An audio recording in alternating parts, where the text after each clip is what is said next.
Alright everyone, so what we got here is, why this keeps turning off.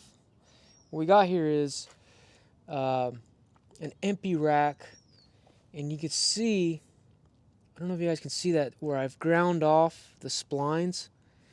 That's because the splines don't fit. They fit in the front end. This is a USA made universal from Borgeson, however you pronounce their name. This is made in the USA. So this is an empty rack. Look at these clocked times. What do you see wrong there? You got one clocked this way. You got the other one clocked the other way. They don't make any sense. I don't know. Is that a design thing? I don't know. I feel like they should be the same, same distance, but they're clocked differently. It's like someone had it in and then they flipped it around and put it in the same end. That's one problem. So you have to grind off the spline. So I'm thinking that's how these things go. That Impy does dual spline things to fit two different kinds of splines. I took a lathe and milled these down. You'll see why in a minute. I wanted to see why I couldn't get past this ridge. So if you go here, again, I can't fit it. Neither one of these will go past a certain point. They only go past the front end of the ribs, the spline, and not past the back end. So I milled this off to verify that was true. I even took it down because I thought maybe it was too big. It's like it's a different spline. I don't know. I have no idea what's going on there. So I ordered these ones from Amazon from more parts supply. And look. And I was so shocked. I thought this was a standard, and I'm like, wait a second. Why does that fit? Why does it fit? Oh my gosh. So frustrated, man. So I'm TIG welding. And this is a 36 spline. It doesn't fit. This is a Azusa Racing spline, I guess is what they call it. It's a steering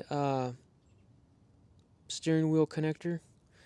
But it doesn't fit either, so I couldn't cut it off. I bought 3. I thought I'd chop them off.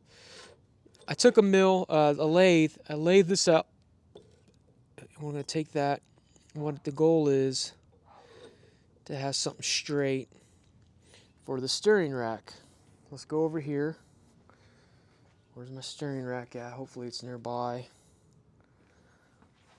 Yes, it is. Ah, man. What a headache.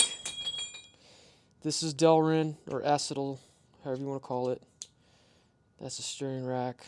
This goes through here. And if you guys don't know what I'm doing, this is not the video. It's not the assembly video, if I even make one. But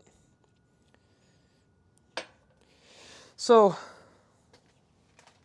it is challenging. Nothing fits. Nothing makes sense. The instructions for this Go Kart, I had to add another 2 inches and I had to get creative with it because this was bumping into things. It was painful, man. This whole project is painful.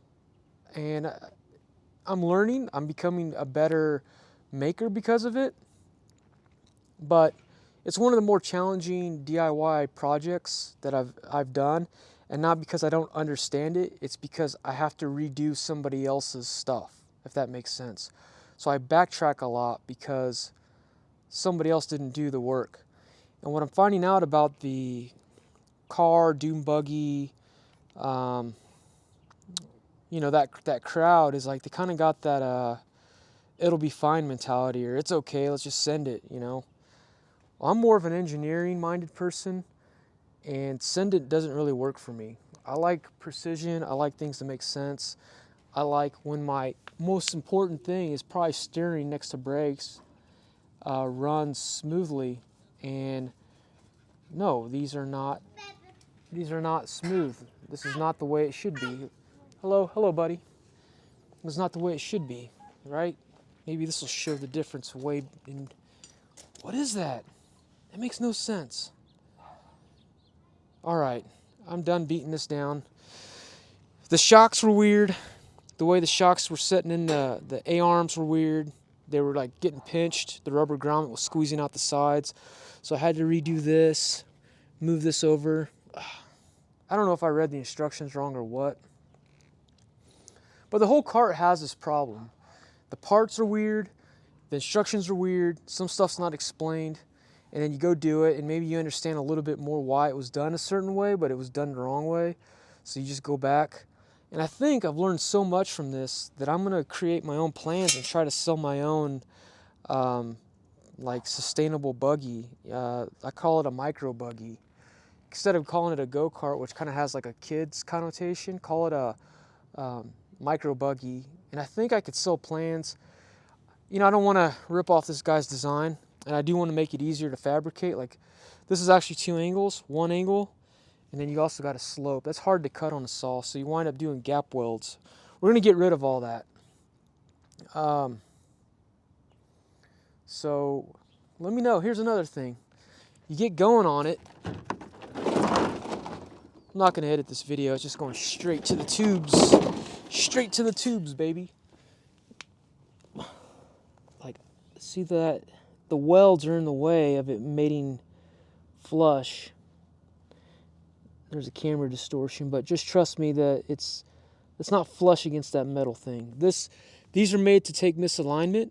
If you look at the bearing, it's rounded, so it takes misalignment, but it's hitting the welds, so it can't even grip all the way.